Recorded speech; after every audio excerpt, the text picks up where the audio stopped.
Welcome to Hockey Night in New York, where Islanders hockey always reigns supreme. Whether you were raised at the barn in Uniondale or born in the stable at Belmont, Hockey Night in New York is your home for all things Isles. Now, let's drop the puck and get this party started. Ladies and gentlemen, it is Hockey Night in New York. Welcome to the program, everyone. It is Sunday, March 26, 2023. Coming at you live from Floored Media in Rockville Center. Another spectacularly wonderful show coming up for you tonight. Mr. Chris King, the Islanders radio voice, the play-by-play man himself, will be joining us. Back in the studio with me, Mr. Stefen Rosner of The Hockey News. Ooh. Joining me tonight. Yes, indeed. So, Stefen, how you been, bud? Nice to have you back. I've never been better. Is that right? Yeah, no, life's great. Can't complain. Loving the new job, and just keep it going here. Great stuff. So, welcome back to the program, ladies and gentlemen. Before we dive in, I want to remind you all of our fantastic sponsors, starting with Blue Line Deli and Bagels, located at 719 West Jericho Turnpike in Huntington, 217 Carlton Avenue, Indy Islip, and, of course, UBS Arena at Belmont. And a big thanks to Lost Farmer Brewing Company, located at 63A 2nd Street in Mineola. Don't forget, folks, we got a big viewing party coming up next Sunday, a week from tonight. The Islanders will be taking on Carolina in Carolina. Game time at 6. Hockey Night New York pregame show at 5 p.m. Prizes, raffles, giveaways, all the same fun stuff going on over there. The Stable Shaker, American Ale, as well as all the fantastic Lost Farmer offerings. Going to be a great time there. And also a big thanks to Main Street Board Game Cafe, located at 307 Main Street in Huntington. More about them later. But Stefen, just as I said, you got yourself a new gig. So why don't we start there, buddy? How does it feel to be working for the Hockey News? What's going on? Oh, it's incredible. The Hockey News, obviously, everyone grew up knowing the magazine. It's been around since, I don't know, World War II, probably? I don't know, a long time. And, sure, yeah, okay. No, but the cool thing is can we check on that? Yeah, stat check. Source. No, working with Stan has been, it's only been a week, but, I mean, this guy, the wealth, and he's turning 91.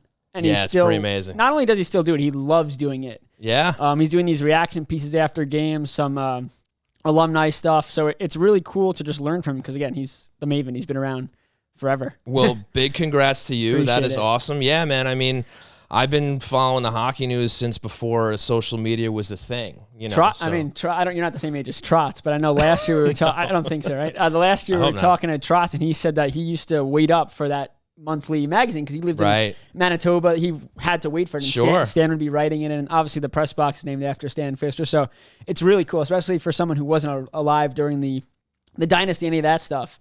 Stan's pretty much how you learn all about that stuff. Sure. So, and the book, A to Z. Yeah. That's a big one. He also did I think it was the intermission, one of the intermissions for the book as well. So, yes, it's great to see Fischler still going, but big congrats to you. That is awesome. And is there going to be any changes to the content, to the coverage, or pretty much same thing, just on a new banner? Yeah, so pretty much I'm doing the beat stuff and some columns, and Stan's doing whatever he wants to do, and we have a lot of stuff planned for the summer too, and it'll be really cool for Islander fans for sure. Very cool. All right, awesome. So, by the way, it's 1947, so post World War II. Hey, okay, there we go. Ed on the stats. By Ken McKenzie. Not many years after though. I wasn't far off. I mean, that's as close as it gets. Yeah, give or take a decade or something whatever. like that. I don't know.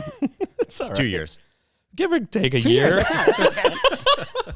All right, great start. Appreciate it. So good stuff there. So why don't we start talking about the Isles a little bit? We were chatting a little bit before the show here, and kind of this whole, I don't know, there's a little bit of the shadow of uncertainty behind Matt Barzal coming back to the lineup. Now you have some players in the locker room kind of speaking as if it's a foregone conclusion that he will be back. We have no idea when. There hasn't been any sort of, mentioning of him skating on his own. If he's doing it in the back rink somewhere or something like that. But what's going on, Matt Barzal? Do we have an update? When do we think this guy is actually going to reappear on the ice for the New York Islanders? It's a very, very great. We don't even know what the injury is, and well, do we ever? No, but I mean, you look at the replay, and obviously he got hurt in that game against Boston. Craig Smith, they didn't look like much, so you wonder, okay, could it be severe? We saw him at a practice probably a couple weeks ago now. He was just watching. He was standing. He was walking around. No limp. So that's a positive. He could have had a brace on. He had baggy sweatpants on. Okay. But, yeah, we don't know when he's coming back. We asked Elaine every day. He said he's not skating on his own. Mm-hmm. But like you said, at Pajot the other day, I wanted to read the quote. He ended it with, I think everyone's just excited that he's going to be back. So he's going to be back. The question is he back for the regular season? Is he back for the third round of the playoffs? When is he coming back? Because they've been good without him, but you saw these last 2 games where they do need him back. Anyone that's looked at it and said the Islanders don't need Barzal, you got to figure it out because that's clearly wrong. I get it. They were having success without him. They played more of the Trotz style because they don't have that creative guy that goes east-west. But you kind of think like after these last 2 losses, are they on borrowed time with the wingers that they have? Again, Holmstrom and Bailey aren't cutting it. You're separating your fourth line, and Lambert doesn't want to separate his lines. Like that second and third line, Nelson's line and Pajot's line have been clicking. Are there guys on that line that probably play better with Horvat and Lee? Sure, but to break those 2 lines up right now, it doesn't make sense. And Horvat's kind of getting the Barzal treatment where it's, hey, we're going to focus on the other 3 lines. We trust your skill enough to just rotate someone on that line for a while. We saw it with Barzal for years. So, again, it's not working for Horvat right now, and I know we'll get into Horvat. Yes. But, you're getting to a point where you do need him back. And, again, this is a guy that, his whole game is skating, skid stops, turning, all that kind of stuff. And it's a lower body injury. So if he's going to come back, it's not going to be he's going to just appear for a game. I feel like he's one of those guys where he's got a test that he could skate. Sure. So, we're assuming he hasn't officially been on the ice. I would think he stepped on the ice. You do. Just stroll around just to test the knee because, again, that's how he's going to find out. I don't think he's actually full-on skating yet. Right. But, again, it's got to be a positive that his teammates are saying he's coming back. Yeah, you have to wonder why they would even be saying that if it wasn't the case. And also, you figure the Islanders are kind of like, hey, guys, could you chill talking about Matt Barzal coming back? Right. If there wasn't something to that, right? Because they don't want to look like clowns if the guy never ends up, touching the ice. I mean, sure, there could be a setback or something like that. But I guess you can take some sort of positivity in the fact that these guys are saying, yeah, we're looking forward to having him. Now, whether that's game 80, game 82, or game 1, if they get there, remains to be seen. But it seems like it's heading in a direction we all want. And just to kind of double up on what you were saying about them needing him back, especially looking at these last 2 games, which we'll get into. But look, it's definitely a positive thing to see that the Islanders performed so well for a good amount of time while he was out, right? They were able to kind of pick up the slack, and they were getting scoring from all over the roster. Maybe not Bo Horvat, but pretty much up and down. But that's the positive. Right, exactly. They were still able to take care of business even when now probably your biggest offensive weapon, maybe make an argument with Brock Nelson. Yeah. But one of your bigger weapons here who's kind of not, getting things done on the score sheet. But, at the end of the day, this team is still better with Matt Barzal in the lineup. It's not like he's going to show back up and go, oh, what do we do now? What kind of hockey are we going to play now? Guess we're going to play worse. Right. Yes, they've done well without him. He slots in. He's going to come back on that right wing with Horvat and probably Andersley still. Yeah. And he's just going to add a dynamic that has been missing since he's been gone. Because obviously Simon Holmstrom and Josh Bailey recently, they're not the guys that are going to get that done. And it hasn't worked in a short sample size for Bailey coming back.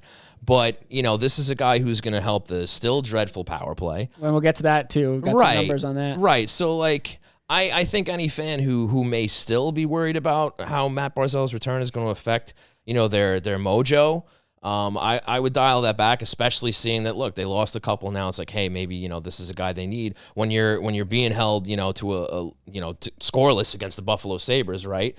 But hopefully it's sooner than later, and he's going to help when he's back, no question about it. And I think if he comes back, he will be as close to 100% as possible. But at the same time, even if he's not, he has a slump to start, he's automatically going to get attention from the other team's defense. I know Horvat's had the chances and he hasn't scored, and Lee's had chances. That line's had chances for sure.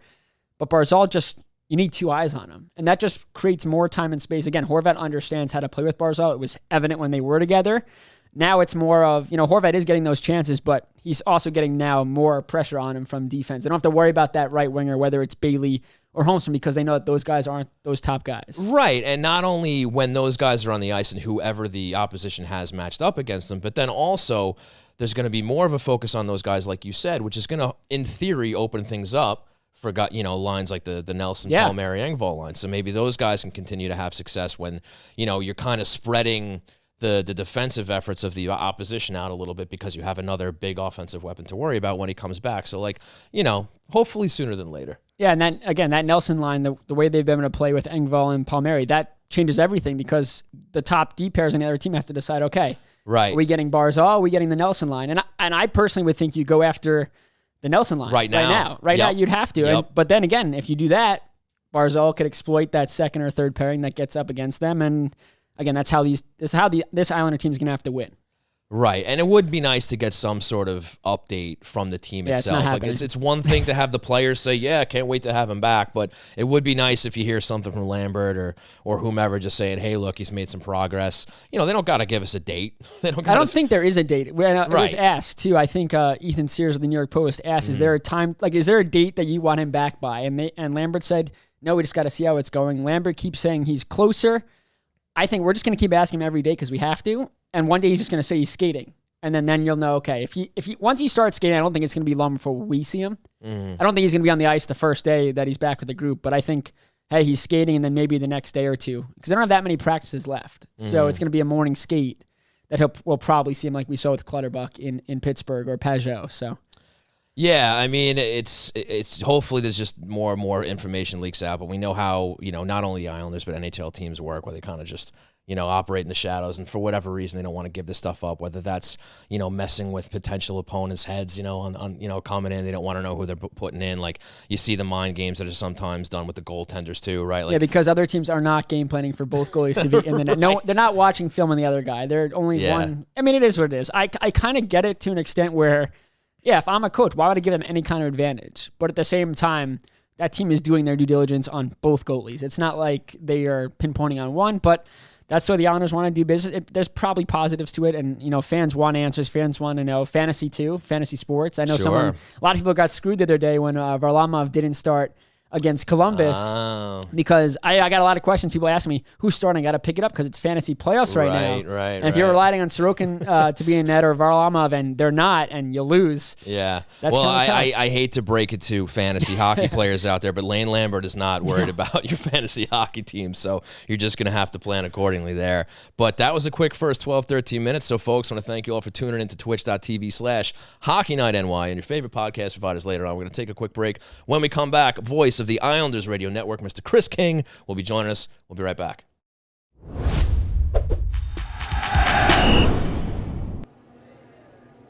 I don't want to hear it. It's over. I can't believe they fell short again. Yeah, but they played so well. They made it to the semifinals 2 years in a row. The semifinals aren't the cup. God damn it, I hate those Lightning. They'll get another shot at it next year. I don't even want to talk about it anymore, all right? They lost, okay? Let me just sit here and enjoy the one thing that makes me a little bit happy. This fresh, delicious, tasty, meaty, turkey-filled Blue Line Combo. I eat 3 every day to help keep me strong. Hey, Donnie, can I have one of those? Coming right up.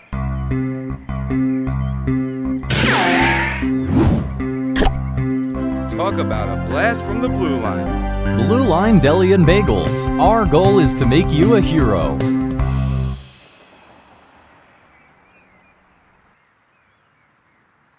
Miss the days of mixtapes and arcades? Love the taste of a bold IPA or maybe an ice-cold lager? There's a place where all of those magical things come together. Lost Farmer Brewing Company. At 63A East 2nd Street in the heart of Mineola, Lost Farmer combines a love of the 80s and a passion for quality beer to create brews that can only be described as gnarly, radical, and totally tubular. The retro vibe of the tasting bar will amp up your nostalgia while the blend of both local and exotic ingredients amp up your taste buds. Beer not your thing? Crack open a can of cider or sip a Chardonnay on the extended patio. Order up from the snack menu. You can even bring your own. If you're more of a homebody, pick up a growler to go or order online at lostfarmerbrewing.com. And for all of Long Island's hockey fans, Lost Farmer created the delicious Stable Shaker American Lager to celebrate the newly built UBS Arena at Belmont Park. Whether you're at the stable for a hockey game, concert, or a comedy show, you can find Stable Shaker by can and draft around the arena. So raise a cup to the next cup with Lost Farmer Brewery, the future of Long Island craft beer. Thanks for giving some time to our sponsors. Ready to talk more Isles? The train rolls on right here on Hockey Night in New York. That's right, ladies and gentlemen. The train rolls on here at Hockey Night in New York. And joining us on the line right now, Islanders radio play-by-play voice, Mr. Chris King. Chris, thanks for coming back on the show. How you been? I'm great. How are you guys doing? Doing great, doing great. I'm here with Stefen What's up, Kinger? of the hockey news now. So, Chris, Not the best week for the New York Islanders. It No. started out well. Obviously, the 7-2 drubbing against the Leafs. Everybody is feeling really, really nice. Nice little offensive output there. And then a couple days go by, a couple of the games in hand, get caught up with Pittsburgh and Florida. That's looking good too. So everybody's feeling really good going into this weekend, Friday against Columbus, then obviously yesterday against the Buffalo Sabres. And it doesn't go their way. They get in their own way again, where they start off slowly against these teams. They're kind of, they're giving up a lot of shots on goal in the starts of these games. So, I mean, look, we're down to less than 10 games to go here in this season. And this continued narrative of the New York Islanders having a hard time coming out of the gate ready to play is still a problem. What do you make of that and just the performance they had over this weekend? Yeah, it's tough. As you said, Sean, you only get 1 out of 4 points. And this time of year, that's just a killer. And, you're looking at Columbus, obviously last in the NHL. And, Lane Lambert kind of warned us before the game saying, hey, don't take these guys lightly. You look back at the season series, the Islanders had won all 3 games against them, but all 3 by 1 goal, one of those in overtime, 2 in regulation. And some of those Columbus had 9 guys out of the lineup out injured. So, I still looked at it as a good point because they were down 4-2 going into the third. And, you get it to overtime. Anders Lee takes a late penalty. It's really tough on the kill 4-on-3 there. So I know it's Columbus, and some people may not agree that it was a good point, but any game you're trailing by 2 into the third and you get a point, all right, you extended the point streak, you got one on the road, and then you come back home, and yeah, they just didn't have it in the first period last night. I thought the Sabres were all over them in that first period. I thought they righted the ship a bit in the second period. Semyon Varlamov was terrific. The Islanders had some great scoring chances. Engvall on that 2-on-1, Dobson hitting the post, and then of all people, it's Kyle Oposo who had, it was a very fluky goal. If you slow it down and watch it, he's just sliding it along the ice. It hits the right skate of Varley. It hits the left post and it skitters across the goal line, and that's the game. So, to me, the Sabres looked at that as that was their season. That was, the classic 4-point swing game where they came in 9 points down to the Islanders. If they lose, they're 11 points out and they're probably done. If they win, they're 7 points out. They still might be done, but at least they feel like, they have some life. So, kudos to them. They got the 2 points. But, yeah, when you're only getting 1 point out of 4 on the weekend, you got to put it behind you quickly because, it doesn't get any easier this week. Yeah, when you look at it that way, I mean, this was a real opportunity for the New York Islanders to maybe get not too comfortable, but like it would have looked really nice, especially with what was it, Florida going down Saturday night, right? And You're looking at, I think it would have been, a 6-point lead on Florida if they had taken the win against Buffalo. I mean, yeah, I agree with you that it was a good point against Columbus, the fact that they came back. Like, I think everybody would have been able to forget about that game a little more quickly if they had taken care of business against Buffalo last night. And with that not happening, I mean, they really didn't do themselves any favor because now it kind of looks like this is going to be a dogfight to the end where maybe they could have exhaled just a little bit, at least as far as the playoff spot went. Obviously, they want that 7 spot now, but it looks like it's going to be a race to the end here, huh? Yeah, and like you said, Sean, you want that first wild card spot. You know what? Nobody wants to face the Boston Bruins in the first round. It doesn't matter, who you are. They may end up having the most wins of any team in NHL history in the regular season before this one's out. So I don't think anybody wants that Bruins matchup. That first wild card means you're going to get either the Carolina Hurricanes or the New Jersey Devils. And, nothing against those two teams, but they're certainly a preferred opponent when the Boston Bruins are the other choice. So, they got to keep pushing. Again, they're still in that first wildcard spot with 8 games to go. Penguins just 1 point back. Panthers 4 points back now. And I'm still keeping Florida and Washington, or rather Buffalo and Washington in that mix, in my mind anyway, for 2 reasons. Washington obviously has 2 head-to-head games remaining against the Islanders. Those are the only 2 games the Islanders have left that are still against the 7 teams in this chase, if you really want to include everyone. So the Caps are hanging their hat on those 2 games down in D.C. And for Buffalo, I'm not sure if people realize it, but the Islanders actually close out their season April 12th against Montreal. The Sabres play the next night, April 13th against Ottawa, and then again the next night, April 14th in Columbus, a game that was canceled earlier this year due to that storm in Buffalo where the Sabres couldn't get to Columbus. So, you could have this bizarre scenario where the Islanders are actually the first team in the NHL to finish the regular season. On that night of April 12th, they finished first. They're done.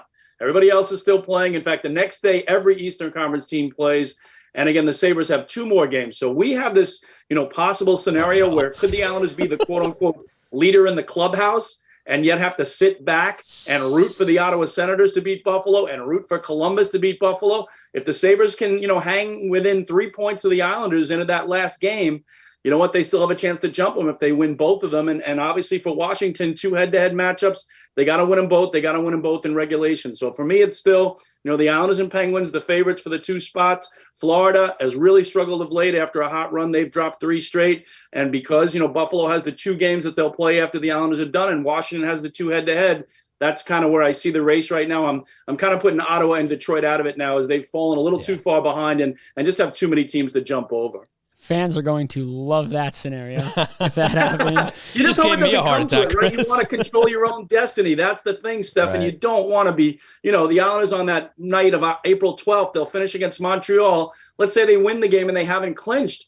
It'd even be a weird thing for me as a broadcaster, like not knowing, have I done my last game of the season or, do I get to come back and do the playoffs or not? So you just want that certainty that you took care of your own business and you're not going to have to sit back the next 2 nights and sweat out 2 out-of-town games where you're hoping, again, Ottawa can beat Buffalo and Columbus can beat Buffalo. Or, again, who knows, even some of the other teams, again, all play the next night, too. So it could be a team that's 1 point behind the Islanders that plays on April 13th that only needs 2 points to jump over them as well. So that's why, as Sean mentioned, this week is so big to kind of try to stretch it out a little bit. As he said, had they won last night, it would have been a 6-point lead over Florida, and you certainly could have breathed a little easier. Hey, Columbus is a dangerous team. So apparently. On to some positive news, Kinger. Zach Parise, 38 years old, goals in 4 straight, gets to 20.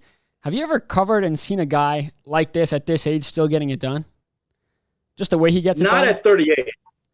Yeah, I would say not at 38, Stefen. And again, you've been watching him this week as I have. And I think the way, you really know what he means to the team is you and I have spent a lot of time talking to his teammates this week about, what he does out there on a nightly basis. And, guys are just raving about, what he's still able to do, how he, works so hard to keep himself in shape, how he still has that passion for the game. I think Lane Lambert earlier in the year described it as the dog on the bone mentality, right?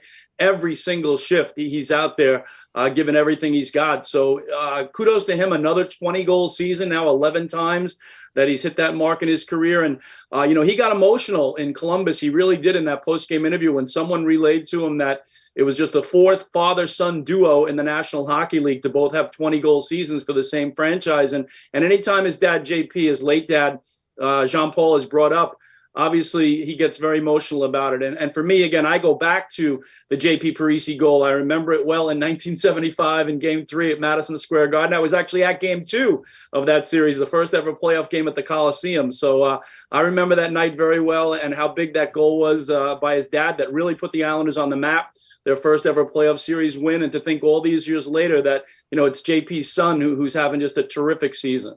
With Horvat, obviously, there's a lot of concern about his lack of goals. None in his last 11, 1 over his last 12. But he's getting the chances. What are you seeing from his game? And especially on the power play, too, how can you see maybe that's a way for him to get out of the slump here?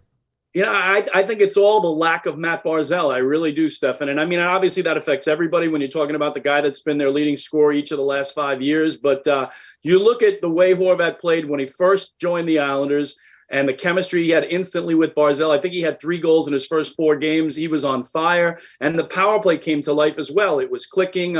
He was the perfect bumper guy spot that they were really missing. And you take Matt Barzal out of that equation, though, and that's the difference. And I think especially on the power play, Lane's been asked about it a lot, even this past weekend in Columbus. He said, look, zone entry is the biggest part of almost any power play, and Matt Barzal is just excellent at it. We talked to Brock Nelson about it. He said, look, Barzy can just see the openings, the seams, the lanes. He draws 2 defenders to him a lot, and that's always going to leave somebody open. But I really love watching the power play, when Barzy was healthy before he got hurt, and Horvat was in that bumper spot because Barzy loves working off the half wall. Horvat seems to find the space in that bumper spot, and those connections were leading to goals or a lot of point-blank chances, too. Even if Bo didn't score, Barzy was getting that pass through, and he was getting off wicked one-timers that, would either go on net or just miss wide or become goals. So the hope is obviously that, Matt Barzal can still return. We're down to 2.5 weeks now of regular season play to go. That's it. But I'd love to see them get back together.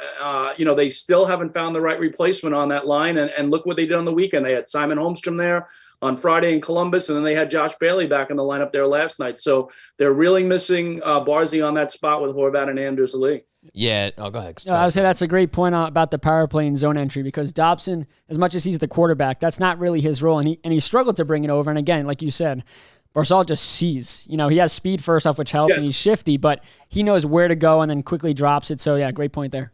Yeah, and they call it the slingshot breakout is what that's become known as on the power play, that little drop pass in the neutral zone. And when you've got, arguably one of the fastest skaters in the National Hockey League coming through on the slingshot, you're going to gain the zone pretty easily. And that's what makes Matt so difficult to stop, because of the speed he has and how crafty he is and what a great stick handler he is as well. No doubt about it, Chris. And Stefen mentions Noah Dobson, so I kind of want to keep it on the defense here for a little bit. Obviously, some struggles back there. I mean, not only on the power play, like mentioned, but also just literally defensively. Giveaways, getting caught in their own zone, some struggles from Noah Dobson, some struggles even from Scott Mayfield, and even that sixth position, I guess you would call it, was that Sebastian Aho had before he went out. You had Bolduc in here for a couple of games now. He struggled last night. He had 4 giveaways. Does this team miss Sebastian Aho right now to maybe settle that stuff in? And, Yeah. I think they do, Sean. I think they do. I think I had the number on Sebastian Aho before the injury. I think he had 13 points in his last 26 games. So, what he was chipping in with a point every other game.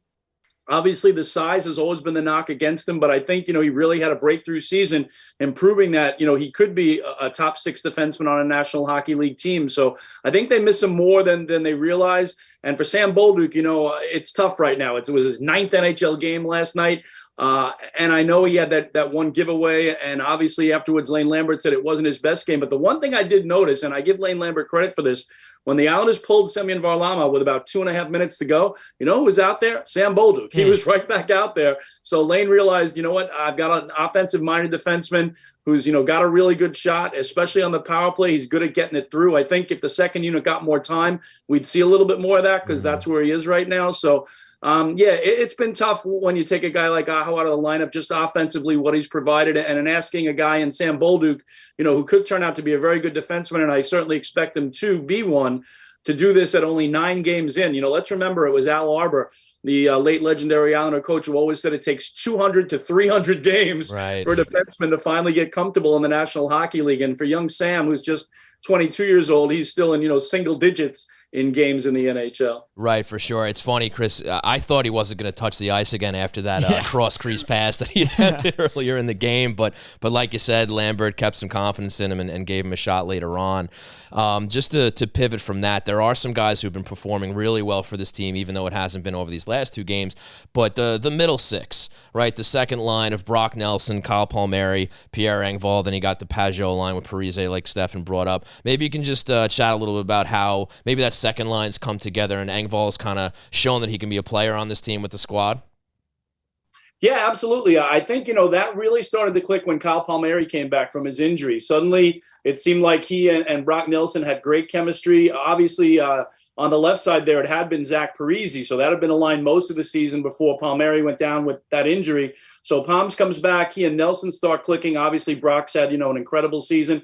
But I like what Pierre Engvall has added on the left side there in the speed. It's the speed element of his game.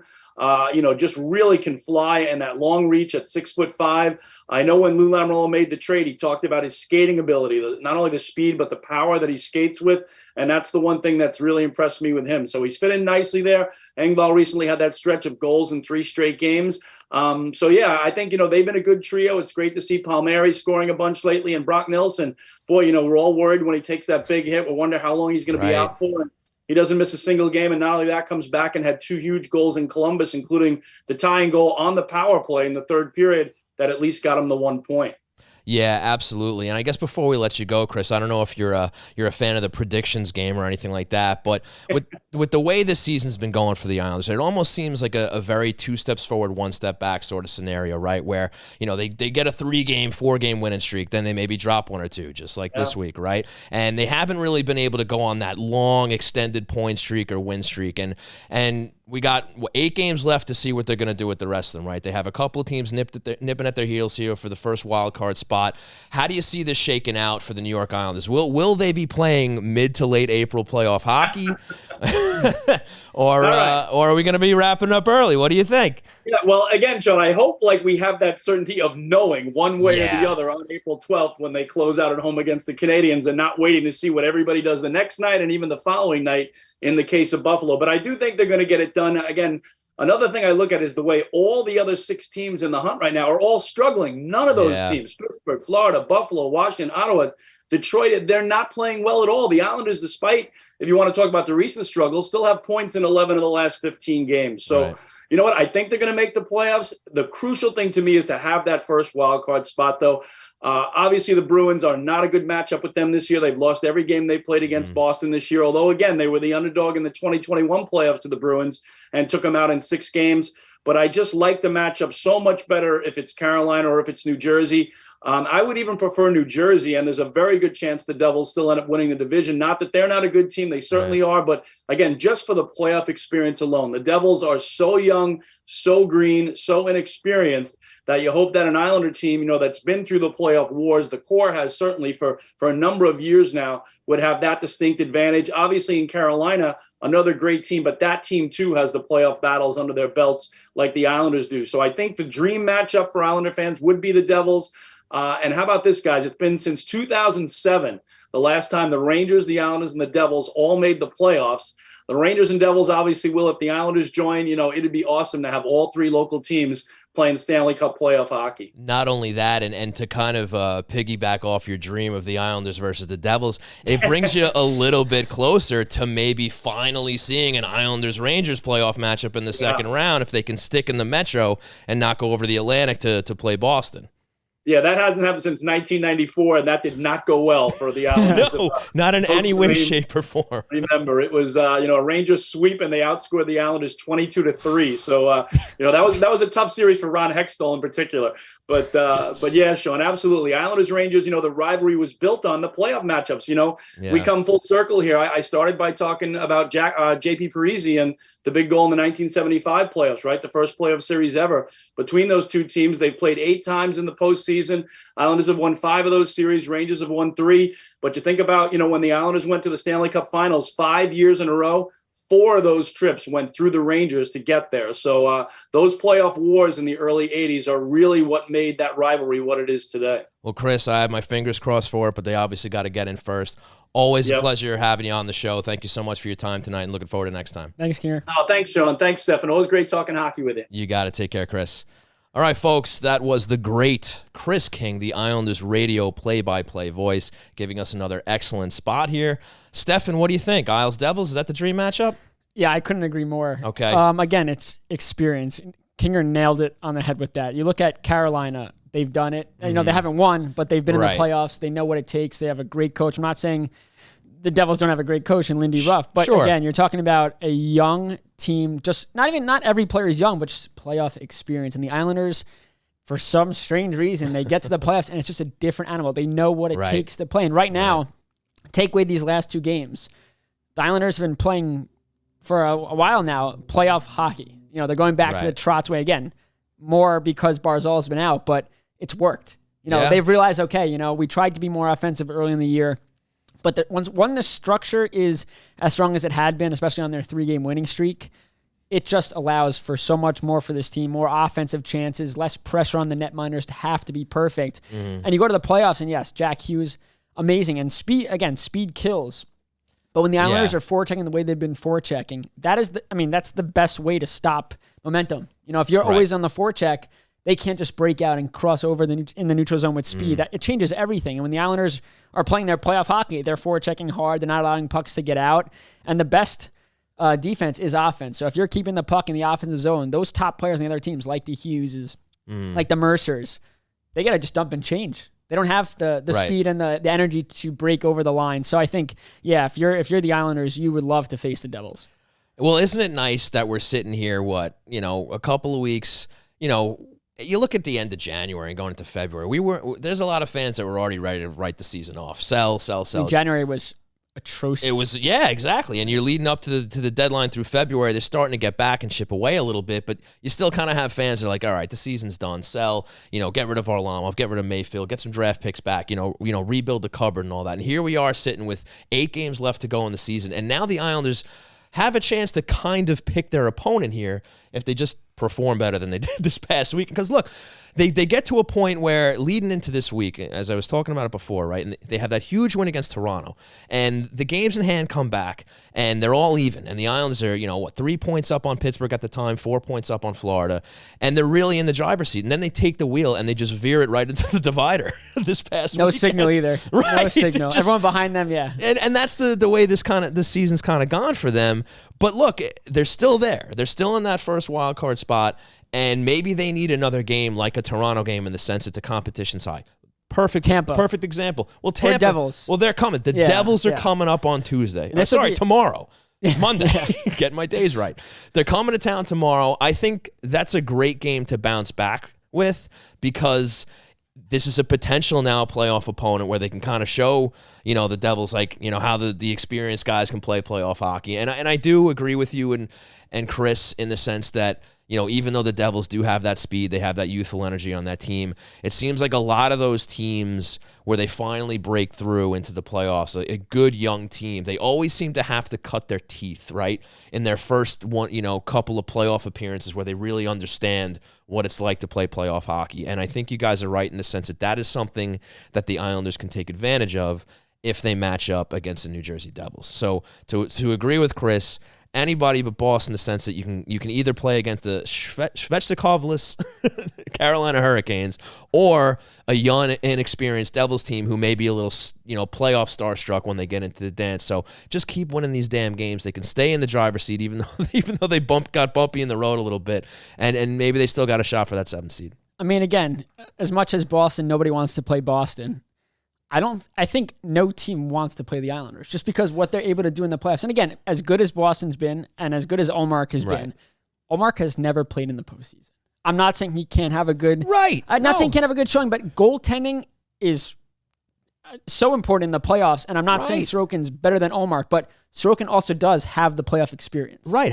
He's still in series. How's the Jersey goaltending going to match up against Ilya Sorokin, right? Vanacek, I mean, again, he's been really good. He's been a really good surprise. Yeah. And he has, I think, a little bit of playoff experience, maybe one playoff run with the Washington, Capitals. right. But again, it's brand new, especially when that Devils team is going to have to rely heavily on their goaltending because the young guys will make mistakes.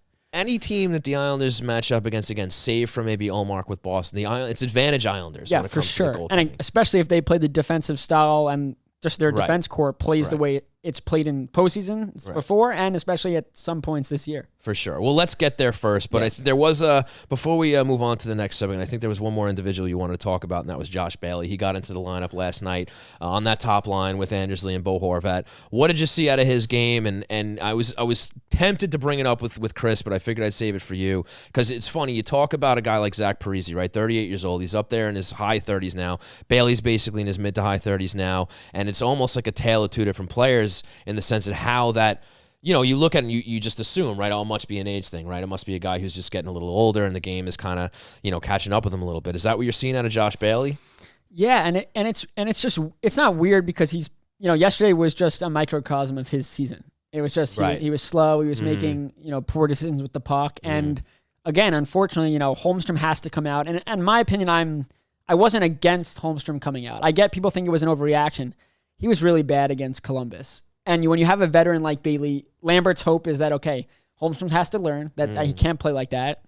You put Bailey in and just hope that Bailey can get through it. But it was quickly showing that he couldn't. And then you separate your fourth line. Now again, to me, you don't want to do that. That's the same reason why Palmieri's not up on the top line or Fashing, whatever, is because you want, the fourth line, especially, Clutterbuck Potts 2 against Toronto. He took a little bit of time to get back in the lineup. Again, 20 games he missed. He had to get used to it. But then the fourth line was playing to their identity. Now you break that up. You put Bailey there. That does change a lot. You have 11 out of 12 spots in that forward group right now that are pretty much where they're supposed to be. For sure. Right? Yeah. You love what's going on from second line down, for the most part. I'm sure people have their gripes out there with one guy or another for one reason or another. But for the most part, 11 out of 12 spots, nice.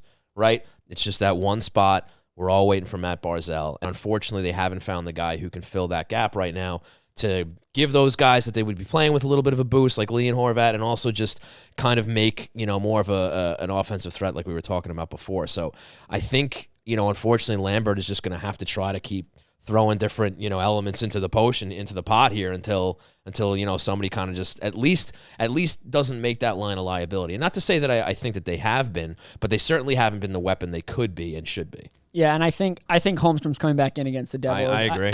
Again, Holmstrom has had opportunity after opportunity to show that he could play in that top line role. I don't think he's a top line player yet. No. I think bottom six, defensively sound. I think eventually he'll be able to play on the PK. He's got that defensive instincts. Mm-hmm. He's just not bringing offense. And I talked to him one-on-one about his season as a whole right before he scored against Toronto. I talked to him and I said, just take me through what's been going on. And he goes, I have more to give. I know I have more to give. I stayed in the lineup because of my defense, but I know I could provide. We saw it against the Hurricanes, that filthy Austin Matthews-esque toe drag, top shelf goal. He has it. It's there. But again, you're in the NHL, and it's all about results, and you're not getting the results with him there. And again, he's not playing with weak players. He's playing with Horvat. Right. He's playing with Lee. Right. And unfortunately, he's being given an opportunity to succeed. Yeah, and he's not making the most of it. And again, he's young too, and maybe it comes down to again, no one knew that Barzal was going to get hurt, but maybe Lou could have got another piece. Maybe. They got Engvall to counteract. I saw people talking about it, so I wanted to bring it up. Well, I saw Kevin Kurz put a piece on The Athletic, and I enjoy his content. Yeah. But I did read that piece and was like, really? Now we're doing a retrospective on the trade deadline because he dropped a couple of games against Columbus and Buffalo? And again, no one knew that. It's one thing if Barzal was out. I truly think, people were asking, does Lou get a new I think if the Islanders make the playoffs, Lou got Horvat. And then, that changed. I could talk about how he's changed he saved the Islanders season. If they get in, he's a huge reason why they got in. Without a doubt. Forget Barzal being out. Horvat became Pajot while Pajot was out. You think about it, they don't get Horvat, right? Barzal goes down anyway. Right. Pajot goes down anyway. Yeah. Who was filling in for both of those guys while they were out. Yeah. And people complain still, and it's, again, we get it. It's goals. Of course, stat sheet. This is not fantasy hockey. Right. There's so much more that matters. He was winning over 50% of his faceoffs. He was on the power play. He was on the penalty kill. He's a leader in that room. If anything, he took attention again. Top D pairs are playing against him still. Mm-hmm. Now it changes everything. So the people that think, he's not worth the money, first off, they paid him a little more to keep on the island. So we got to stop talking contracts. And you can't talk about contracts now until you see the length of the contract. If the Islanders go and win a cup with him, right, it doesn't matter. So let's see what he does in the playoffs if they get there. It's kind of similar. I have a feeling he's going to make people pretty happy when they get to the playoffs. We'll see what happens and if they make the playoffs, but it seems like more of that Kyle Palmieri type thing where he comes over from the Devils, does nothing in the regular season, then look at that, goes off in the playoffs. Maybe Horvat just needs the beard.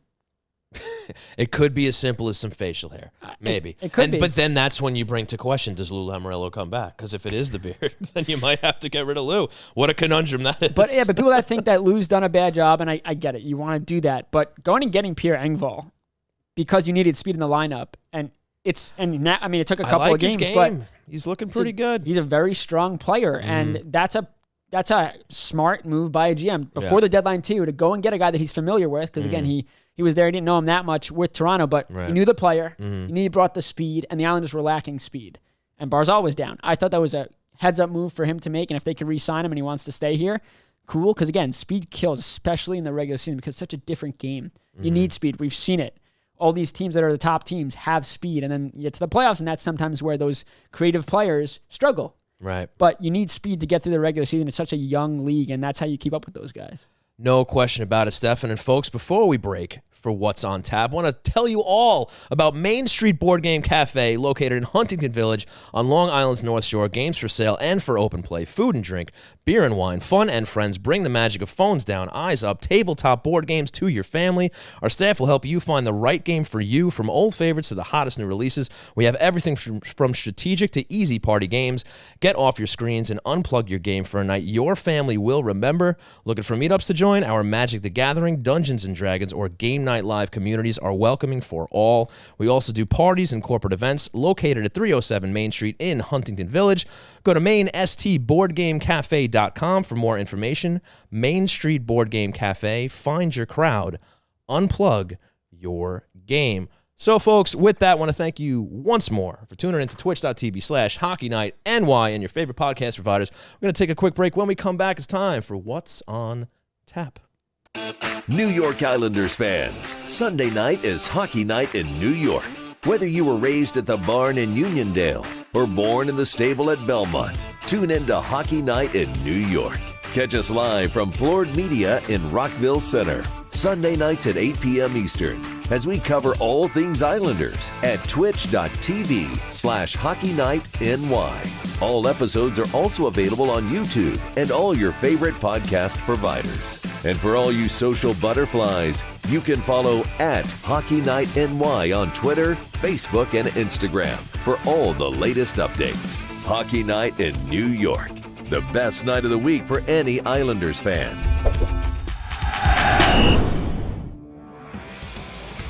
And now, it's time for What's on Tap, a look ahead at the Islanders' upcoming schedule. Jay, you look like you're having fun back there, man. How we doing? we need to get you a microphone too, man. It's just, No, we don't. No. Well, it is time for What's on Tap. Hey, he did a great job. Whoever did that, he did a great job. Yeah. So it's time for What's on Tap. Let's take a look at the games ahead for the New York Islanders. A little bit of a busier week after the Islanders slowed it down a little bit in the first half of March. So we're starting tomorrow. The New Jersey Devils, as we said before, coming to town. Then Wednesday, the Islanders start a little road trip. They go into D.C. to face the Washington Capitals. Then a nice little back-to-back against the Tampa Bay Lightning and the Carolina Hurricanes Saturday and Sunday. Visiting both of those cities is going to be a little tough. And remember, folks, Sunday, viewing party, Lost Farmer Brewing Company. We're going to be watching that game there. We're going to have the pregame at 5 o'clock. Puck drops at 6 o'clock. Going to be a lot of fun. But, Stefen, you look at that schedule ahead, and how does that make you feel? After the last two games? Yeah. They'd probably sweep the back-to-back against Tampa right? and Carolina. That's just how that would work. Yeah, but listen, you had the chance to, like we said, to pad your wild card lead. You didn't. And now the schedule gets exponentially tougher. And again, people could look at the Devils, Tampa, Carolina. Maybe they rest players late in the season. We've seen that. Boston today, right. They rested a couple. Okay. So you might get that. The Islanders might get lucky with that. Tampa especially have some older guys they want to rest. But at the same time, you could look at the Devil and say they're not playing for anything. Well, we just talked about it. They are. They want to win the division. Sure. So it's not like they're going to, come out and be, we're not going to go hard. It's going to be a tough game. Yeah, and again, it's a statement win for the Islanders if they could pick one up against the Devils. Just for them. Again, you don't want to make it a 3-game losing streak. Again, going into a huge game against the Caps. Because the Caps, it's so funny. Not funny, actually, but the Caps sold. They sold. But they're, when you have Ovechkin and Carlson comes back, and Carlson coming back from the injury that he had, the group's probably ready to go. They're not giving up. Exactly. So, no. First off, there's tanking, and everyone says, yeah, teams tank, and I agree that teams do tank, but players don't tank and coaches don't tank. Right. GMs tank. Right. So the players, look at Columbus. They were blocking shots early in the first period, 5 or 6 right off the bat. In the third period, they're blocking shots. Yeah. Those players want to win. And they're all playing for jobs, too. They're looking ahead to next season. Yeah, a lot of these guys have to earn a job. So I think, no team is going to not try with 2 weeks left. But I think for the Islanders, you got to get points, too. Again, as much as wins are important, you got to find a way to get points back that you just lost. That's the key right there. This is the favor that the Islanders didn't do for themselves. Yeah.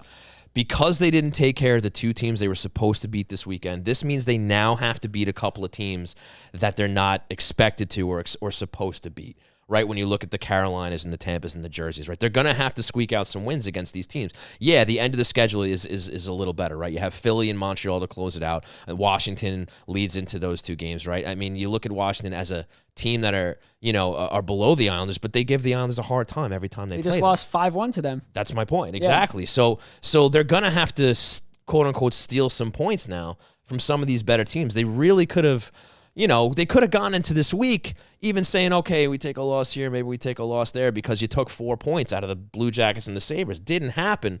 And now they got to come out and they got to kick some ass this week. That's just the way it is. Because Pittsburgh and Florida, they're going to win a couple of games, going forward too. So they put themselves in a spot where they're still there. They still control their destiny for the most part, but they're actually going to have to follow through and win some of these games. And one point to make, which again, is why it's critical that the Islanders didn't win in regulation against Columbus and they didn't get a win against Buffalo, is that the tiebreaker is regulation wins. And while they have, I think, 5 or 6 games up on Pittsburgh for that, they don't got to worry about. Florida is one game back of regulation win of tying the Islanders in that category. So, again, you missed out on not just points, but regulation wins, which is the tiebreakers. And we just talked about it with Chris King. The Islanders finished first before everyone else. So if you're tied and you're relying on teams not only to lose, I didn't realize that, but they got to lose in regulation. I mean, how awful would it be if they finish out their season and, like Chris King said, like they're ahead enough, not enough to be comfortable. Like they don't have that star next to their name yet, or they haven't clinched the 7th spot yet, or anything like that, and they literally have to sit and wait to see if Pittsburgh wins their final game or Florida wins their final game to see where they stand. I mean, imagine being ahead of both of those teams by a point or something like that, and they both go and win their last game and they bump them out. It reminds me, well, first, my dad's birthday is April 12th, which is the Islanders' last game. Okay. So I'll be fine. But it reminds me of the year that Tavares was going neck and neck with Ben for the most goals in the season. Remember that? Oh, yeah. And Tavares scored, right? And then the late game was Ben, and he scores an empty netter to take that. So that's kind of what it reminds you of. You're waiting to see, but yeah, that would be, first off, that's why we love this sport and this league, because this, first off, the whole year this has been a fight. Not more than 3 teams than it is now, but this has been the most intense that I can remember how close it's been. And that's why we love the sport, because again, as much as Islander fans didn't want to see them lose to Columbus, the last place team in the league beat a team that's in a playoff spot. And again, that's why we love this sport, because any team could beat any team. In other sports, you can't say that, at most. Well, that's actually a point I wanted to make about these past 2 games. Like, at the end of the day, there's no excuse to take 1 out of 4 points against teams at the bottom of the league, period, 100%. But to what you just said, though, this is a sport where there's no... Like, yeah, you have your Bostons, which doesn't happen all the time, right? I mean, the last time that happened was that Tampa season, right? Yeah. Who ended up, that was historic too. They ended up getting bounced out in the first round. I'm not even saying that's going to happen this time. But any team can win on any given night in this sport. Yeah. And sometimes it literally does come down to a bounce here and a bounce there. Even if the Islanders or any team, they come out, they play their best game, they're back checking, they're not giving up turnovers. But sometimes you get bounces going the wrong way, you get a board battle that goes the wrong way, a puck hits a referee, and all of a sudden it's in the back of your net, whatever it is. I'm not saying that's even why they lost these last 2 games. But hockey is that tight, where over an 82-game season, you are going to lose to these bad teams. The top teams in the league lose to bad teams in the league. So again, not an excuse, but it's just to try to give a little bit more of an understanding of why this happens and that it's going to happen no matter what teams you're talking about. So, I mean, again, it's the beauty of the game, but it's the heart attack of the game too, because you look at what happened these last 2 games and everybody's going to be saying, what if? Especially if things don't go their way between now and the end of the season. And you made a good point, any team can beat any team, and that's why I think the loss to Columbus especially is so disappointing, because, again, the Islanders played their A game. They could lose that game. The problem was they didn't come ready to play, per Kyle Palmieri. So, it's one thing to, get dominated by a goal and you just can't beat them, and you're playing the right way, and you lose. It's not, I guess now at this point in the season, it doesn't matter how you lose, you lose. But again, if you're playing the right way and you just don't win, that's, you could swallow that. That's okay. Right. But to not come out flat and not be ready to go against a bottom feeder and then lose, right? That's the issue. That's the issue that I think a lot of people have an issue with. Because again, if they had beat Buffalo and lost to Columbus, it doesn't matter. That Buffalo game was heading towards overtime until a puck goes off an errant skate, I think it was, and it just ends up... Scott Mayfield turnover. Yeah, we can't forget about that. For sure. But again, I mean, that's Kyle Poso being in the right spot, the puck deflecting, Varlamov's trying to fight through a screen through Mayfield, stays on the ice. It's a fluke goal. It's broken play. Right. And Lee talked about it too, and I do agree with him. He said, anyone could have won that game. That was so close. And I don't think the Islanders played, tough first period for sure, and I agree with Kinger. Right. They really woke up in the second. They played, I don't think Hutchinson, not Hutchinson, Comrie played amazing. Comrie, They didn't really test him that much, but, it's just... Again, you can't come out flat, especially if you do get to the playoffs. Good teams, you're not going to come back like they've been coming back this year. That's helped you get to where you are in the regular season, but in the playoffs, you go down 2 goals early. Those teams know how to close the deal. That's why they're, in the playoffs. Well, as far as what's on tap goes, it's going to be a tough week for the Islanders, but they got to take some points in this week to kind of solidify their spot here in the playoffs. We'll see if that happens. Ed, are you ready for Hero of the Week? Yes, you are. That's right. Yes, yeah. That's right, folks. How about that? When you hear this song, that means it's time for the Hero of the Week, brought to you by the Blue Line Deli and Bagels half-price hero, which this week is the Blue Liner, featuring chicken cutlet, bacon, melted American, Russian dressing on a toasted garlic hero. Stop on into the Blue Line Deli and Bagels Huntington location. Mention Hockey Night New York for half off the Blue Liner. So, Stefen Rosner, I'm going to go to you first. Who is your hero of the week. Yeah, we talked about it with Kinger, but it's got to be Zach Parise for me again. Take the age aside, being 38. Goals in 4 straight. The guy, you never see him take a shift off. And I spoke to him in the locker room after he missed a morning skate, which he doesn't do often. And I said, every time you miss a skate, we get nervous. Because I said, you're always at every skate. Why? And he goes, dude, I just love it. And that's why he's still playing at a high level at 38 years old. It's why he potted 20 goals. And again, look at his contract. I know it's a base salary of $750K, which is a league minimum. He gets bonus money that gets him over $1 million.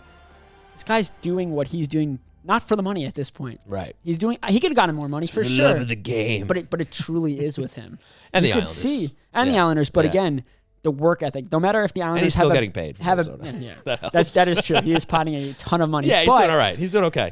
But it's just, even when the Islanders are struggling, you can never look at Parise and say, he took a shift off. He doesn't. And maybe that's because he's getting up there in age too now, and it's like, he has to soak it all in.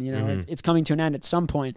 But he's been like that his whole career. Yeah. And that's why he's still in the league playing well. 20 goals, maybe that's not, he doesn't really care much about the scoring. But again, another guy, power play, penalty kill, block shots. He's out there in critical moments. Yeah. And again, he's just one of those guys that Kinger talked about how much his teammates love it. I know he's maybe not a vocal leader in the room. Again, he doesn't have to be. Mm-hmm. He leads by example on the ice, and you could tell. And when another teammate scores, he almost looks more excited. Right. To be a part of it with them. Yes. I remember when Holmstrom first came up, I talked to Parise a lot about him, and he kept saying, we knew from training camp, this kid's going to be a stud. We love him. Yeah. He loves the game. Right. He loves his teammates. And I think, again, crunch time, playoff experience, a guy that's gotten close again, never won. And, he got to the finals with the Devils, and they lost to the Kings. But just his love for the game, it's the emotion he plays with. It's something that all of his teammates can, use to their advantage. No doubt about it. I like the pick, but I went into a different direction. I went with Pascal Clutterbuck with his first 3-point game of his career. 2 goals and an assist versus the Toronto Maple Leafs. Snipes. The dude can shoot when he gets the opportunity. He's got one of the best releases on the team. He's had, over the course of, he's been on this team for a long time now. Yep. And over the course of that time, how many goals has he scored coming down the wing, firing a shot over the goalie's glove or over the goalie's shoulder from basically the hash marks, the face-off circle, right? I would say more than 80. I would say 85%. Right? Yeah, I'm not good at math, but that sounds right. Yeah, we'll go with that. We'll go at 80%. But the guy's got a shot. But look, he had the injury. This guy has been up and down with injuries for basically almost the entirety of his Islander career, right? So to see him come back, play a big factor in this huge win against the Toronto Maple Leafs, which feels like ancient history now, way back on Tuesday night. But first +4 for him in his career as well, so big game. So I love the Parise pick, but little hats off to Cal Clutterbuck too. Oh, for sure. And like you said, it's just his release is so quick, and people don't, the defense backs up a little bit because they're not expecting it, and he makes them pay for that. He did it there. So yes, he does. So Ed, Jay, how we doing over there, fellas? Well, I was going right into questions, Bruin. I didn't think you were going to lead with me. I just like to hear how you're doing, man. Yeah. How are you? Sounds like a cry for help, man. Are you good? I'm going to hit questions, Bruin, one more time. Okay. It's time for Questions Brewing. Fair enough. Brought to you by What? We didn't really get to hear it. It's okay. You were talking over it. Well, folks, it is That's the time intro. for It's Questions Questions Brewing. Brewing, brought to you by...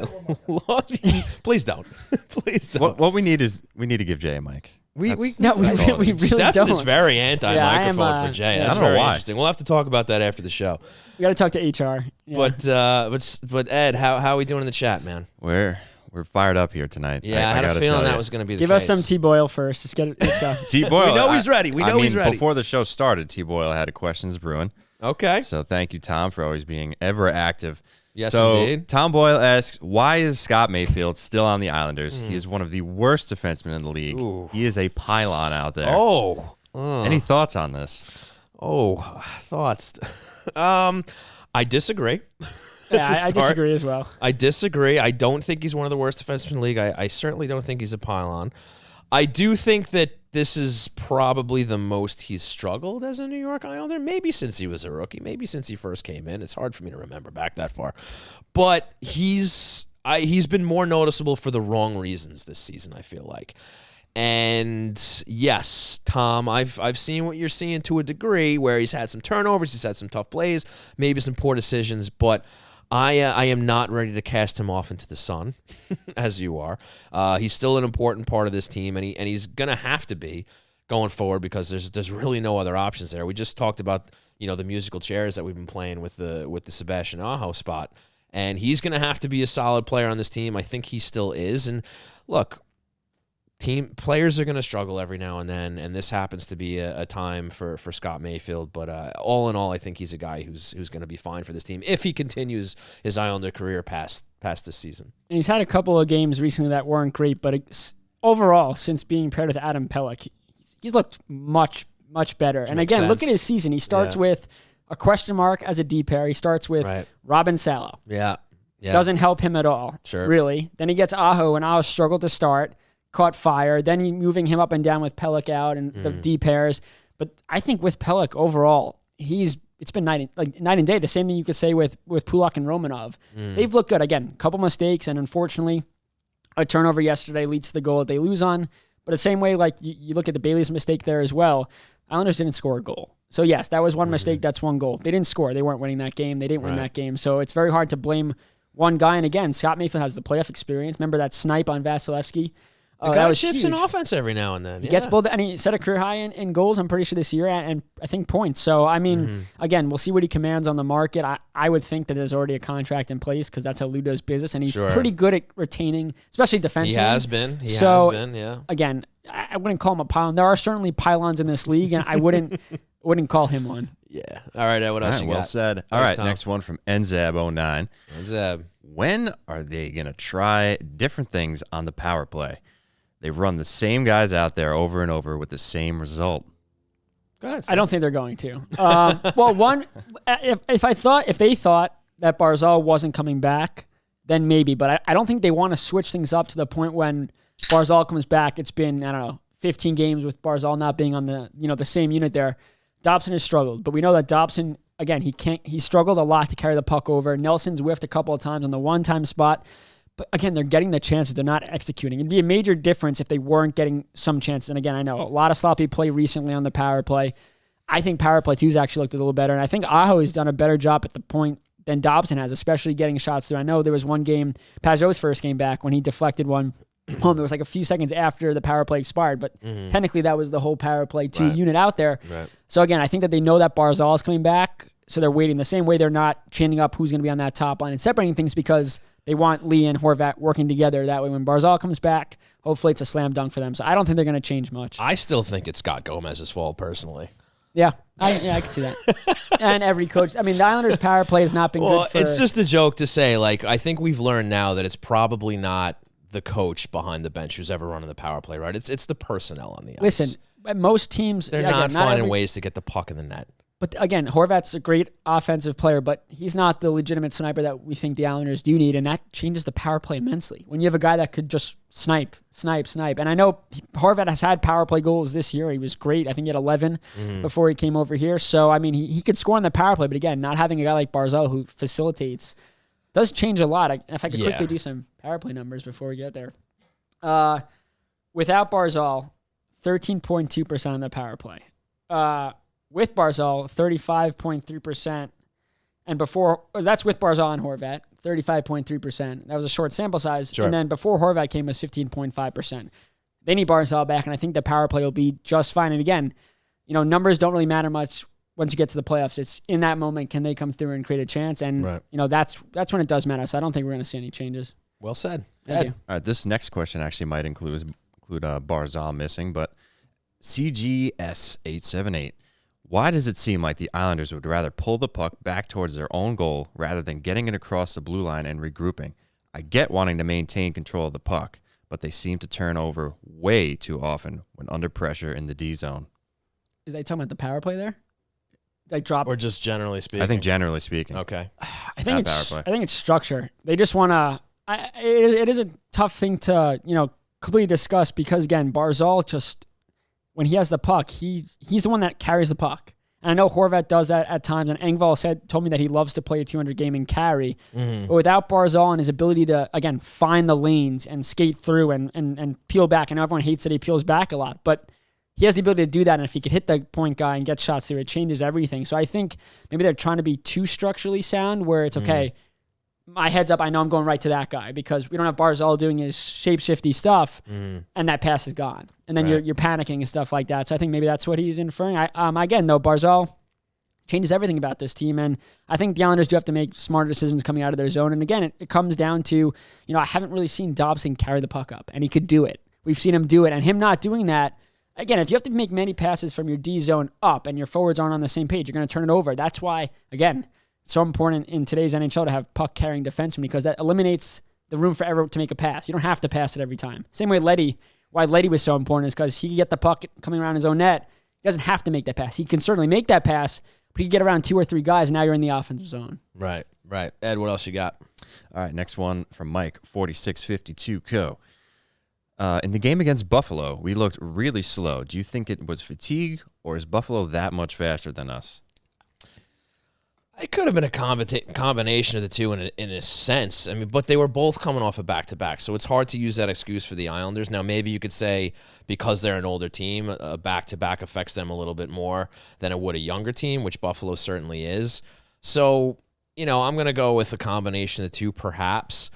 But, like Stefen and Chris were talking about too, I think Buffalo looked a lot faster than the Islanders in the first period. You couldn't tell that Buffalo was on a back-to-back at all.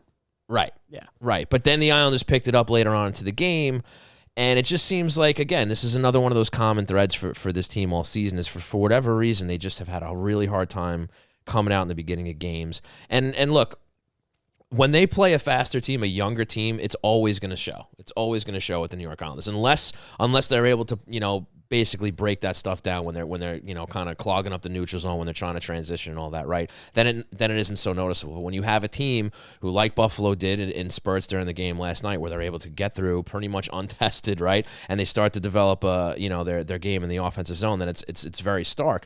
But the Islanders have shut that down too in the past too. They've beaten the Devils this season. They've beaten the younger, faster teams, right? So they just have to use their methods, their game to their advantage, where they have to. And that's why they are so key in on structure. That's why it's so important for this team, because they can skate with the likes of the Devils, the Sabres, and pick young Team C, right? And just talk about the fact that how well these guys can move from their own zone to the offensive zone in a very short span of time. And again, it becomes much more noticeable when the Islanders are off their structure. Next up from Trottier19, why did Martin cave Akiari's face in? Why did he let up? Yeah, actually, I spoke to Martin about this. It's a Chari. It's all good. I mean, he's trying his best, buddy. Come on. What's in It's Italian? Your man Noel. Jeez. In Italian, when it's like that, it's. So actually, this is a really cool thing in the sport. Martin, obviously, fighter. He's standing up for Nelson there. Achari does answer the call. Achari had just come back from a head injury. Martin knew that. Martin told Achari, hey, you're going to answer for Nelson. Achari agreed, and Martin understood that. Listen, he dropped the gloves. I talked to Martin. He goes, listen, I don't think Achari was doing this on purpose. I think he's an honest player. I love his game. Credit him for answering the call, but I'm not here to try to hurt someone. He dropped the gloves. Obviously, I have the advantage, and again, it was enough that he dropped the gloves and answered it. The message and once was he got sent. a couple punches in, he goes, you know what? I'm not going to do that. And Achari spoke on it too and talked about Martin and said, that's a good guy. Credit to him again, because there's a code. Achari did not have the size, and again, Martin said, listen, I'm not going to beat someone when they're on the ice. And I think, people saw that as a let up, like, what are you doing? You got to get back. I think it was handled perfectly, and I loved every second of it as someone who thinks that fighting belongs in the sport, because there's a respect factor. When Char used to fight Martin, did it a couple of times, or even when Char was on the Islanders, he dropped the gloves. After the fights, they both tapped the shoulders because they knew, hey, you're answering the call. I don't hate you. Maybe there's times too when there's a major hit from behind. The two fighters are actually trying to kill each other. Right. But when it's a point like that where it's a big disadvantage when someone has a past history, look at him for answer the call. He did. He took a few punches, and that was that. So credit to Martin and Achari too for willing to do that, especially coming back from an injury. That was a fantastic answer, Ed. Yeah, I actually think it's pronounced Acciari. Just so you know. I'm not you Italian, gotta put No way. Dobber Knobson.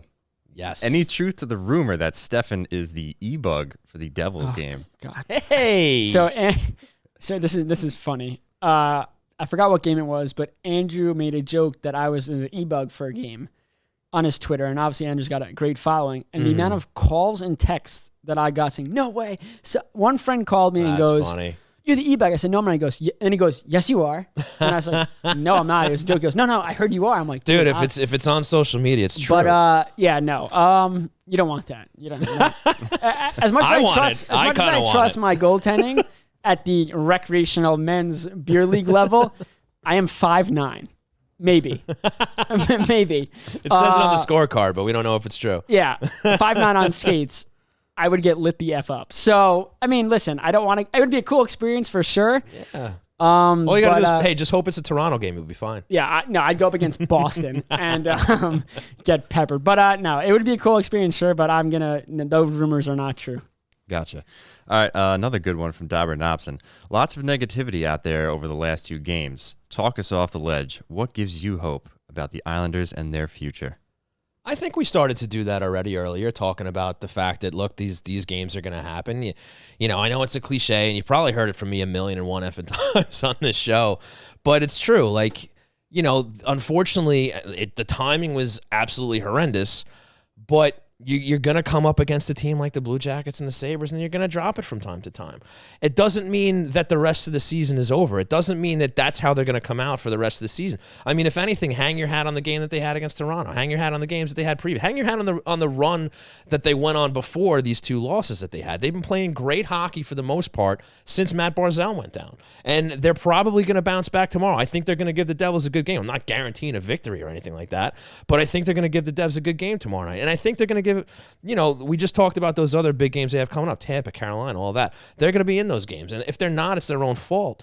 But, you know, you have to be able to, look, I know it's very easy for fans. It happens all the time. We all do it where you kind of, you know, you have the recency bias. You look at what's happened lately and you're wondering, man, if they can't beat those teams, how the hell are they going to perform against, you know, the top teams in the league? But you have to remember that, you know, this isn't an exact science here, and you're going to have good games against good teams. You're going to have bad games against bad teams, and it usually balances out. So if anything, I look at the broader picture with the way the Islanders have been playing, especially recently, the most important time of the season. They've really gotten it together when the games have mattered most, and I think you're going to see more of that Islander team from here on out for the last 8 games than you are whatever you saw these last 2 games on the weekend. And here's one on that. The Islanders probably shouldn't even be in a playoff spot if anyone behind them had a good January. Look at the Islanders' January, horrific. Right. Penguins' January, horrific. Capitals January, horrific. Panthers, horrific. And even now, when the Islanders dropped 2, they didn't, you know, the Penguins and the Panthers, the people behind them, I said it on Twitter, have not been good. Yeah. So if anything to talk you off a ledge is that the Islanders didn't play their best, and they're still where they are. Again, they could not have been in a playoff spot for the last 2.5 months if the Penguins or the Capitals or the Panthers even had an okay January. So, and as much as we all love to hate the Rangers and stuff, they've helped the Islanders a lot, beating that the Penguins comeback against a couple the Panthers of times, in regulation, that was beating huge, the Panthers. Yeah. There's some other teams around the league that have done it too. Where and again, lesser teams. Philadelphia's beaten teams like Pittsburgh and Florida. You've had, I think Columbus might have even taken 1 or 2 as well. Like if you go across, Detroit's stolen a couple of games from those teams. So like it happens across the board. It's not just the Islanders aren't the only team in the league that are losing the Columbus Blue Jackets and to the Buffalo Sabres. It just is much more noticeable because it's your team and it's things when you're in a race like this. I'm pretty sure Montreal's the team that put up 10 on the Sabres. Was it 10 on the Sabres? Yeah, maybe. I think so. I don't know. Doesn't matter. Yeah, no. But the bottom line is, like, I wouldn't jump off the ledge. They're still holding on to that first wild card spot, and even though now with the games in hand a little bit, it looks like Pittsburgh can pass the Islanders again. I don't trust them either, but yeah. Yeah, look. Just take care of business. Have a good week against these teams coming up, and then we're all, you know, singing and dancing. And they still control their own destiny. There you go, Ed. Another one from NZAB09. And just to clarify, unfortunately, I feel like some of our chat from earlier has been cut off. Like we can't see it anymore. So sorry to those who asked questions earlier, but I cannot see them anymore. Okay, that's all right. NZAB asks, when is it Lambert's fault? Too many times the team has come out flat and weren't ready to play. That's a coaching thing. It's a coaching thing, sure. It's also a leadership thing as well. I'm not calling out the leadership in the room saying that they don't care, they don't try, but a coach isn't playing the game. First off, I don't think that you need the coach to get you ready to go. You're in pretty much a playoff-esque situation right now. Why is your coach the one that needs to tell you to get ready to go? I understand that it's preparation and stuff, but if you're not waking up that morning, getting ready to play a game with 8 to go or 9 to go, and you're not amped up, whoever the opponent is, to play, you got to look at yourself in the mirror. Again, you could blame Lambert all you want for slow starts, but they're all professional hockey players. They all know what's at stake. They're a veteran team that knows how important crunch time is. You have, yes, I would think you'd have to blame everyone. 19 guys that have to show up and be ready to play. And maybe you're just going to have games where not all 19 are ready to do that. Yeah. And yeah, it falls on the coaching staff a bit to keep their mindset in the proper place. But again, to your point, they also have to bring it themselves. And you know, it's kind of easy to just look at the coach sometimes and be like, well, they came out flat against these guys. Obviously, it's the coach's fault. Is it? I'm not so sure. It's a shared blame. And, you know, like when you're going on long losing streaks and stuff like that, I think that's when it becomes more apparent that maybe the coaching staff has something to do with it because they're trying X, Y, Z, ABC to kind of get them out of the funk, and it's just not working, right? I mean, this is a couple of games here. Good thing is they're a veteran group. They're going to forget about them, and they're going to come out tomorrow, and they're hopefully going to give Jersey a good game and from then on out. But it's a mixed bag. There's definitely some blame for Lane and the coaching staff and for the players as well. I mean, you could blame Lambert for putting Bailey back in. You could blame the power play, and you could blame that could go on coaching. But again, getting ready to play, it's like and if a puck goes off of Bailey's shin and into the net, everybody's like, "What a great decision, Lane!" Right? Like you know. Listen, it'd be one thing if Holmstrom took advantage of his opportunity, and that's why he was out of the lineup. He didn't. So again, in hindsight, it's a bad move. But if Bailey goes in and scores 2 goals and they win the game, no one's even thinking about it. He didn't, but no one's thinking about it. Well, I think that's going to do it because we're getting pretty well past showtime here. So unless you got one, there's some guy revving his engine out there. There is. He's trying to tell us that to is get off not the me air. on the soundboard. that is a real human being out there. I mean, I do have another question. We'll do one more and then we'll pop out. We'll do another one. It better be a good one, Ed. It's not. I mean, that's not on me. You're insulting the viewer it's here. All on you. Yeah. Friday 19. Yeah, well, this has to do with Lambert. There we go. There we go. All right. So why didn't Lambert have Brock on the ice in the final minute of regulation against the Blue Jackets instead of Cizikas? Horvat was already on the ice for the faceoff. And then he has in parentheses, why didn't Varley start versus the Blue Jackets and Sorokin versus Buffalo? Fire Lambert. Okay.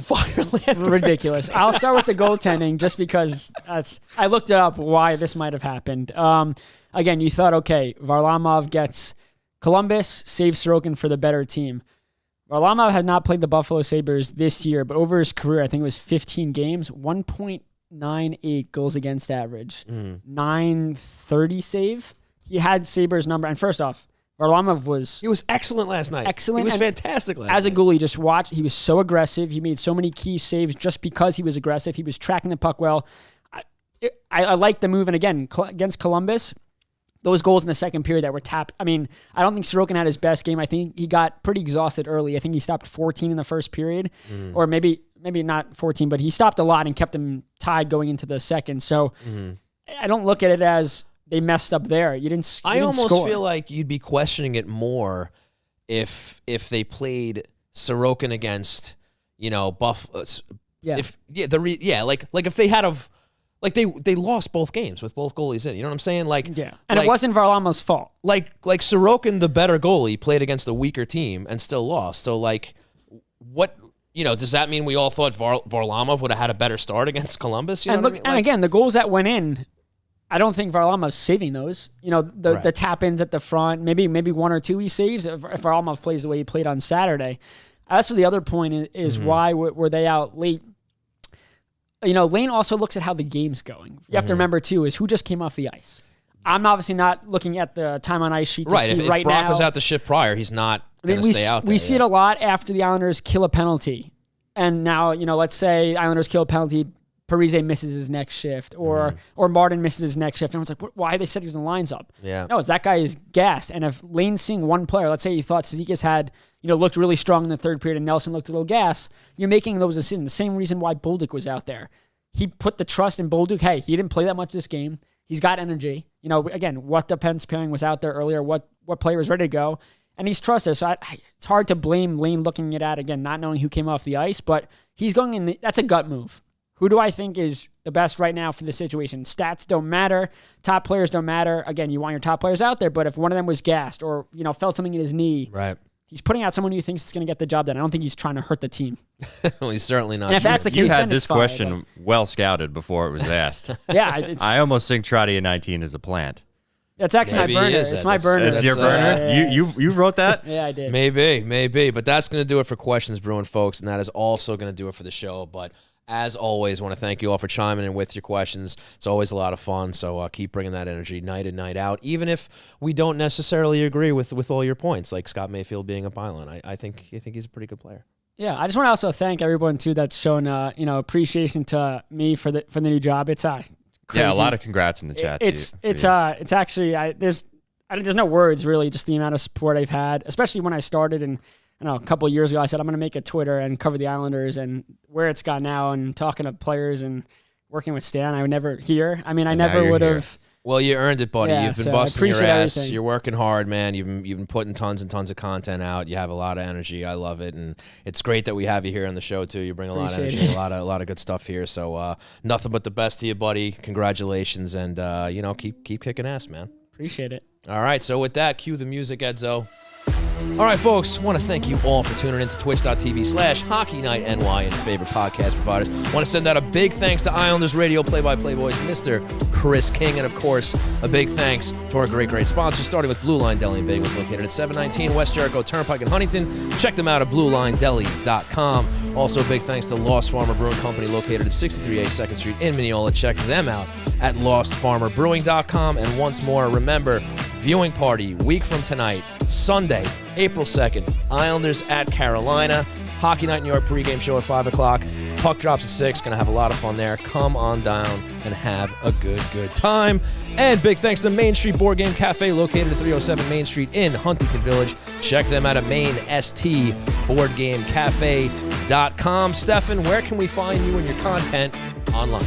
Yeah, so at Stefen_Rosner, STEFEN_ROSNER, and thehockeynews.com. So yes, if you go to thehockeynews.com, there's an NHL tab, click the plus, click on Islanders, you can find myself's work as well as Stan Fischler's. There you go. You can follow myself on Twitter at Shoney Hockey. You can follow the show at Hockey Night NY on Twitter, Facebook, Instagram, and the TikTok. For Stefen Rosner, for Ed, for Jay, for myself, Sean Cuthbert, we've been Hockey Night New York. You guys have yourself a great rest of your Sunday night. Take care.